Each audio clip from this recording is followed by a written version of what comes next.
Good morning. Good morning. Today is Wednesday, January 17th, 2024.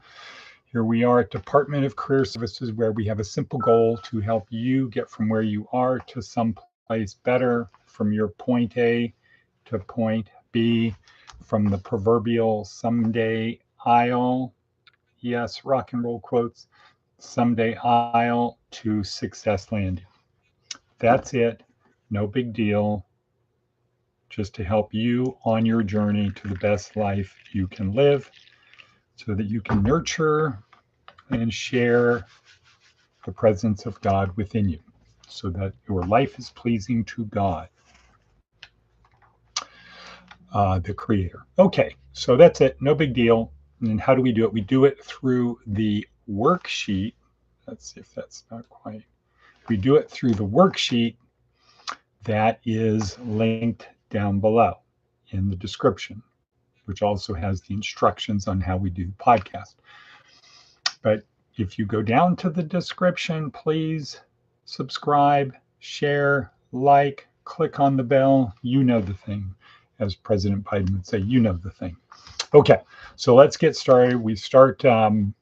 So we have a 4-part program, a 4-part transformational program where we help you on your journey through 4 parts of your life: the physical, the mental, the emotional, and the spiritual. Spiritual is the most important, but we focus on that on weekends.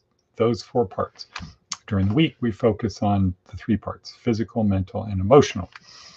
And we start with this podcast. The podcast primarily helps you create good routines and habits to do it every day. To do it every day. What do you have to do better than this at 6 o'clock in the morning? Should be up, ready to go, enabling the Creator to live hyper vicariously through you, because that's the one thing the Creator is not able to do, is live vicariously through you unless you exist, right? Because you're baryonic. The Creator is not baryonic in itself. But anyway, that's a sideways point. Let's get started. So the podcast, we do 2 things in this podcast. We do a breathing exercise to prepare us. This is Professor Andrew Huberman from Stanford. It's a great way at any time you need to calm down or you need more energy to do this breathing exercise. It only takes about 30 seconds. No big deal. And then we plan for the day. Why? Because if we fail to plan, we plan to fail. So we plan our work and work our plan. Right. Let's have a sip of our coffee.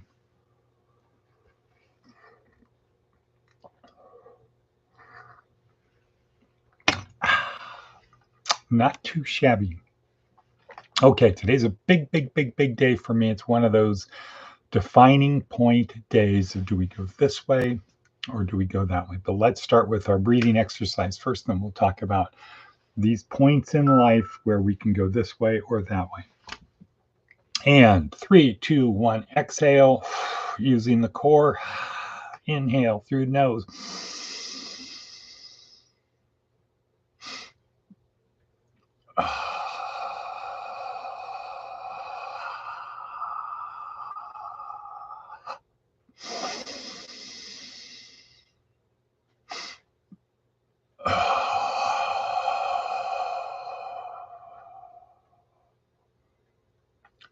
There we go. Good.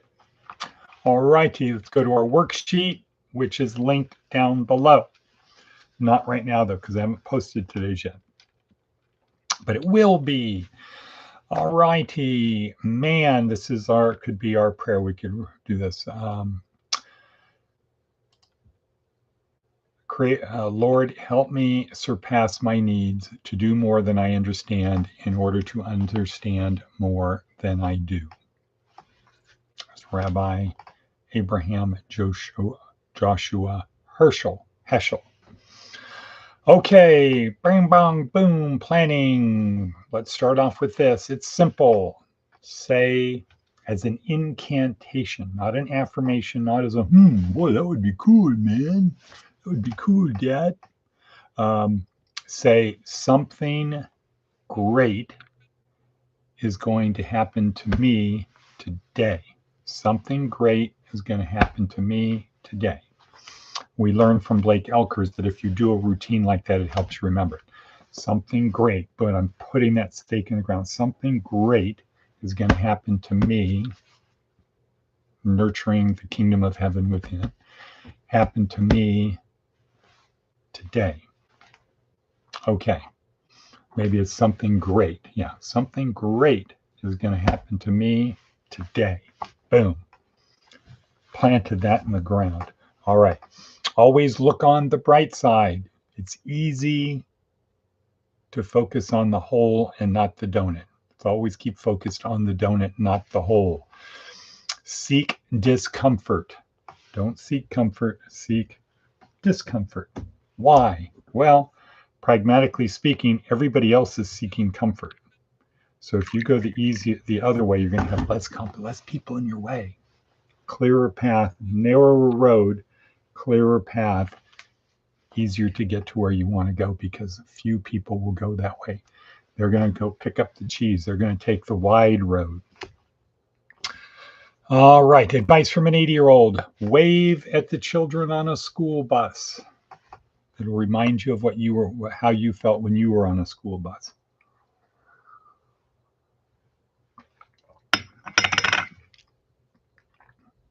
Okay, back to it. Defining point in life.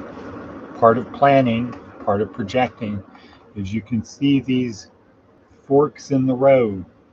And you remember what Yogi Berra said about when you come to a fork in the road, pick it up.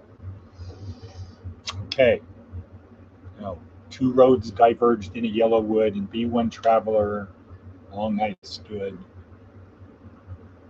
looked to where they bent in the undergrowth. Blah, blah, blah, blah, blah. Fork in the road, which way do I go? Take the one that's grassy and wanted wear. But as for that, the passing there had warned them equally about the same.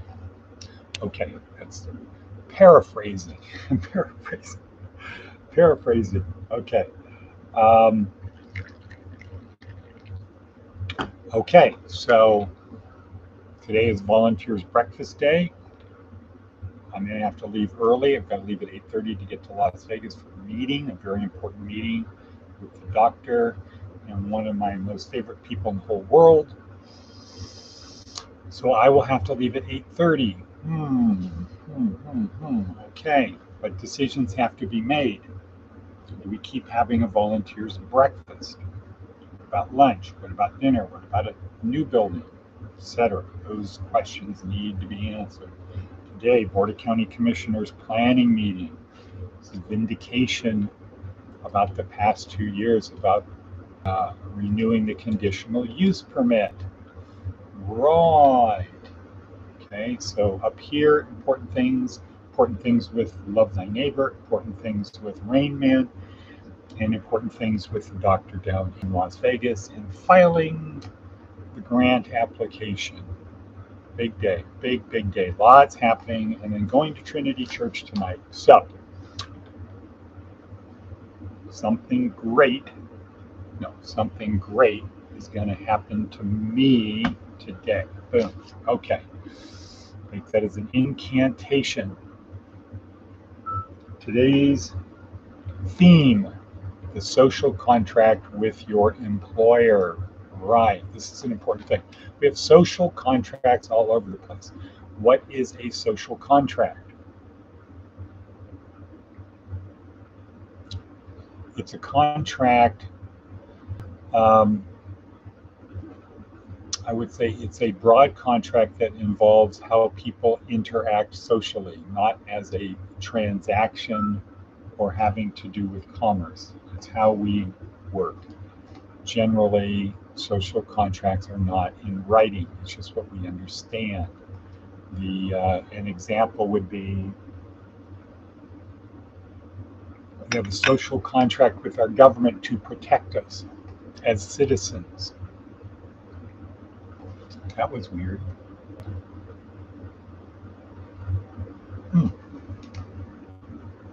Okay, with the government to protect us. Okay, what is the social contract we have at work? Right. Basic underlying principle is that I promise to do this for my employer, and my employer promises to do that for me. So part of it would be to not put me in a dangerous work situation. Right. Okay. So the social contract, the fundamental social contract of employers is to make the life of the employee better. That could be better by providing opportunity, providing training, providing money. I'm going to make your life better. So, the employer, my job, my fundamental job is to make your life better. That's my fundamental job, to make your life better. I make your life better by giving you opportunity, by training you to learn more things, and by giving you money. Okay? What is the employer? So better goes down. What does the employee have to deliver to the employer, to the boss, to the company? The employee's job is to make their boss's life easier, not better, easier. Okay? I, as the employer, I want you to do this. If you make my life easier, if you at least meet my expectations, you really make it better if you exceed my expectations. But the employee has a duty to make the employer's job easier. Are you making your employer's job easier when you show up late for work? No. When you show up unprepared? No. When you can't remember what your job is? No. When you don't meet expectations, customer expectations? No. You're not making your boss's life easier. You're making it harder. You are breaching the social contract. And so what do you need to do? You need to cure the breach. You need to go back and fix it. The way to do that is generally to start with a conversation. Okay, and part of the conversation is taking responsibility for your actions. My course, oops, I put the book away. In my first week is about restorative justice, restoring the victim to where they were before the offense, before the harm. Well, that part of it requires, one of the fundamental things it requires is that the offender take responsibility for their actions. So that's a problem with restorative justice. If the offender says, it's not my fault, it's your fault, it's society's fault, it doesn't work. So, a lot of people get triggered in this class when they read the syllabus, and it starts by saying our system is broken. Well, when you put more people, when you have 1 out of every 25 people in the world live in this country, or 1 out of every 20 people in the world live in this country, yet 1 out of every 4 people in the world who are in prison are in this country, what does it tell you about this country? It should tell you it's a police state.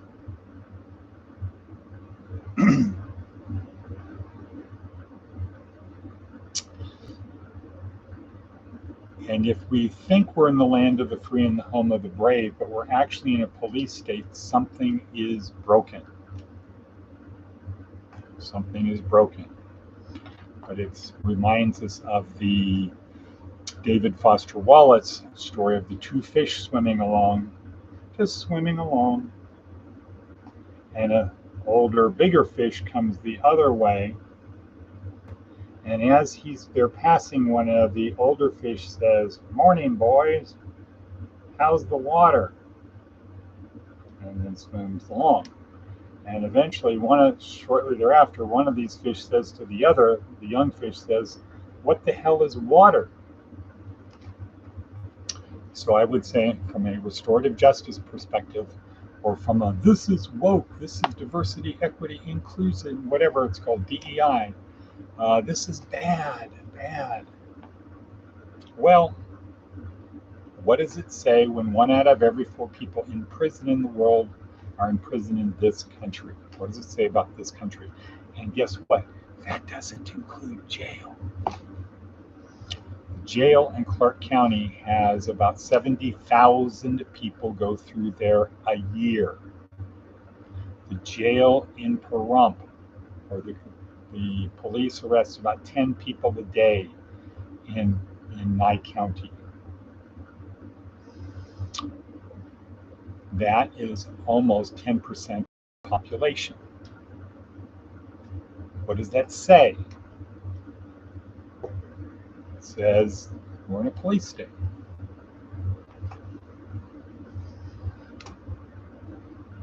Okay, anyway, off on a tangent. It's 6:14, 1 minute to go.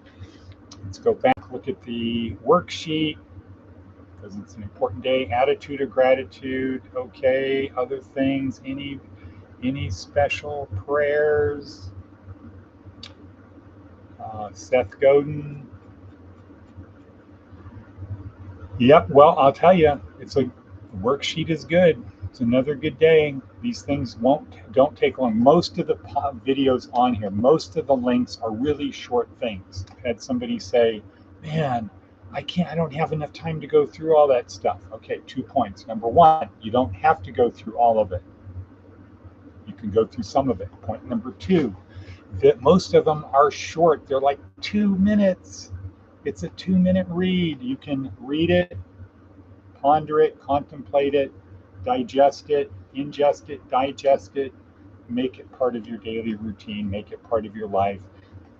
Use something to replace a current belief that isn't working for you. Okay? Take out the bad, defective brick, put in a new brick. Take out the bad tooth, put in a new tooth. That's how it works. Okay, so we are going to say, and cut,